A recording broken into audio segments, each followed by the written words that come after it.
It's ecstasy. Say yes.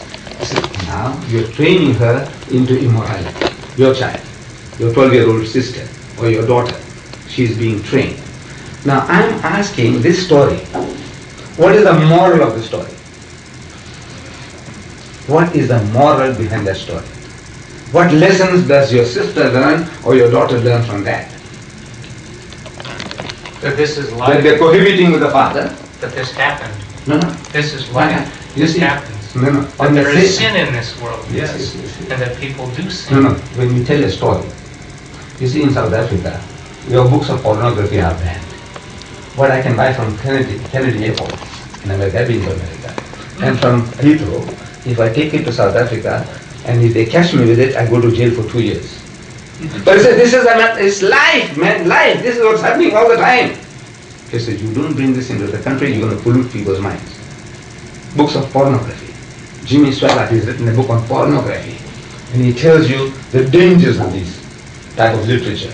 You wouldn't like me to present your sister or your daughter with a book, of pornography, would you? Would you? Certainly not. Right. So, in other words, why? But it's a fact of life. It's going on every day. Because this is a fallen world, yes. Right. But now, you say, no, you don't give this to my sister or my daughter, even to your wife. If I came to your house in your absence or in your presence, and I started showing her, pornographic pictures, you're going to go berserk. You have every right to throw me out. Am I right? If I try to show your mother. Yes, very much so. Right? So now in a I book do not allow that in my house to this day. Beautiful. That means you have still the morals are still there. Yes. But now in a book of God, you're describing the situation night after night, the daughter is seducing the father. And they get bastard children being begotten. And these bastard children are blessed in that book. The Ammonites and the Moabites, when the Jews came out of Egypt, they were told to kill the Palestinians, men, women and children. Not even animals were to be spared. Nothing that breathes must live, they were told. But the Ammonites and the Moabites I shall not touch, because they are the children of Lot, having cohabited with his daughters. What's the moral? What is the moral of that story? What lesson do you learn to your benefit? Dr. Vernon Jones, an American psychologist of great repute, he carried out experiments on groups of school children to whom certain stories were being read. And he said that these stories made certain slight but permanent changes in character, even in the narrow classroom situation. Whatever you tell the children of a certain age group, same age group, you tell them a different type of stories, and these stories have permanent effect on people's characters. They do. You read this, in my country there were a couple of white guys caught for cohabiting with their daughters, and they said, well, it was written in the Bible, and there's nothing wrong with it, because God did not reprimand Lot. He didn't give him AIDS or syphilis or gonorrhea. Nothing happened. No reprimand. Nothing. So it means it is accepted. Then we go a step further. Genesis, chapter 35, verse 22. I'm not sure I agree with your conclusions. No, just Genesis chapter 35, verse 22. 35:22. It speaks about Reuben, the eldest son of Jacob. He goes and sleeps with his father's wife, means has sex with her. I understand what that means. Yeah. Right. Because your sister would understand sleep with her, so well begin warming her bed, because she must be old. So no, he went and had sex with her, and Israel heard it. They told Israel, Jacob, that look, your son cohabited with your wife, that's his mother. And no reaction. There's no reaction. Stop. There's no more context. Then Jacob had so many sons, and through this one and that one, all his sons are listed. But the verse 22 starts at Israel, when Jacob dwelt in that land, Reuben, his eldest son, came in and slept with Bilhah, his father's concubine, and Israel heard it. Finish. Close the book. What's the moral? Son cohabiting with his mother. What's the moral of that? Again, to reveal to mankind that there is sin in the world. And these are the evidences of the types of sin that are committed in the world. Okay? And also shows the shortcomings of mankind. And in showing the shortcomings of mankind, that they are indeed in need of cleansing from their perverted ways. Does it say that? Okay? You Oh, see- throughout the word, No, no, yes, wait, it wait. does. Now you read Yes, there it does. Lot prohibiting his daughters. Is there a single word saying that this is not to be done? Ammon and Moab was not blessed. Okay? They did reap of the wrath of God because of the sins of the fathers. Yes.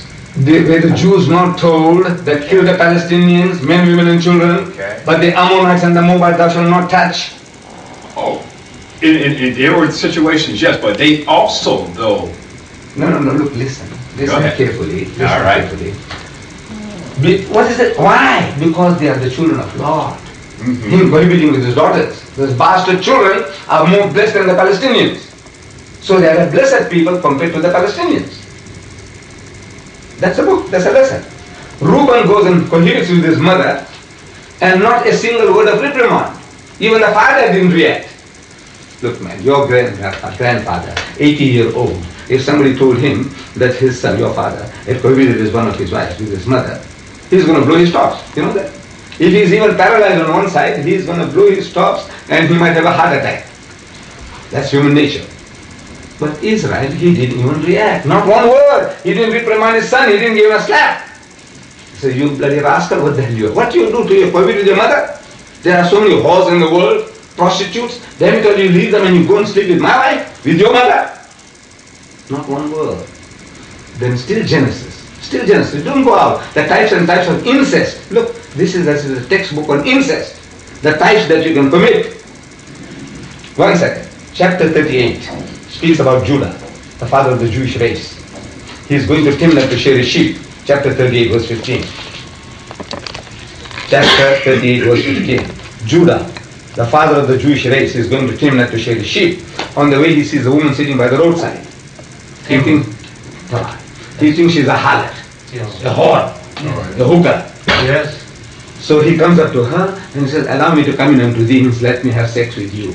Yes. So she said, what will thou give me? He said, I'll give you a kid from the flock, a goat kid. Yes. He said, what guarantee that I will give it? You know, you enjoy sex and you go away and you don't send the kid, then I lost out. He said, I want some guarantee, pledge. He said, what pledge do you want? He says, your signet, your ring, and your bracelet. Yeah. That's They used correct. to wear bangles those days. And your rod that he was holding in his hand. Correct. So the old man gave it to her and he cohabited with his daughter-in-law and immediately he made her pregnant. Twins in her womb. Yes, that's correct. Right? And these twins, the details that is given how they were born. You know, one puts out his hand through his mother's hole and the nurse ties a scarlet thread. That's all written there. Yes. Right? And that guy pulls his hand back inside and then comes out the other guy. So she calls his name Fares. Fares means the guy who breaks the queue, who pushes people aside. And then came out his brother with the scarlet thread called Zara, because Zara means red in Hebrew. Zara means red in Hebrew, because he had the scarlet thread. And these two, children of incest, bastard children, they became the great grandfathers of your God Jesus Christ. That's correct. They are the great grandfathers of your God Jesus. So I'm asking, what is the moral you learn? Children of incest, bastard children of the highest order, you go and commit adultery with somebody else's wife or daughter, that's adultery. But incest is worse than that. This guy committed incest with his daughter-in-law, and the bastard children become the great grandfathers of your God Jesus Christ, of their God, because you don't believe that is God. Of your Christian God Jesus. Am I correct? Yes. Right. What is the moral of that? I see a couple of purposes there. Yes. Number one, when they tried to have a relationship with the father of two daughters, the purpose was to maintain the seed, and it seems during that time, maintaining the seed of that family was the most important thing. But going back to what you say, you cannot, just because somebody makes a sin, you cannot blame everybody else. And number three is that he wasn't aware of what was going on because he was drunk, and the two ladies did. So you cannot pass the sin to everybody. You should stop it right there. You're right. But now, if you have done something wrong in your army, you make one mistake, you're called up. Am I right? But that's me. Yes. Any soldier, not you only, every soldier, left, right, left. You're out of step, you pull down. Am I right? In your army, your training. Anything you do that's out of line, straight away you are pulled up.